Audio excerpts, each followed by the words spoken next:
বিশ্বের সবচেয়ে ঘনবসতি শহর ঢাকা। এখানে প্রতি বর্গ কিলোমিটার এলাকায় বসবাস করে ৪৪,৫০০ মানুষ। ইউএন হ্যাবিটেটের এক রিপোর্টে একথা বলা হয়েছে বলে খবর দিয়েছে লন্ডনের অনলাইন দ্য গার্ডিয়ান। তাতে দেখা গেছে ঘনবসতির দিক দিয়ে ১ নম্বর অবস্থানে আছে ঢাকা। এই তালিকায় রয়েছে এশিয়ার আরও কিছু শহর, যেমন দ্বিতীয় অবস্থানে রয়েছে ভারতের মুম্বাই, চতুর্থ অবস্থানে আছে ম্যানিলা ও সিঙ্গাপুর।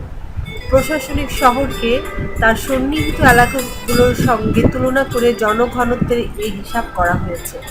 ইউরোপের সবচেয়ে ঘনবসতিপূর্ণ শহর হলো বার্সেলোনা। উত্তর আমেরিকায় সবচেয়ে ঘনবসতি শহর নিউ ইয়র্ক, আর অস্ট্রেলিয়ায় রয়েছে সিডনি।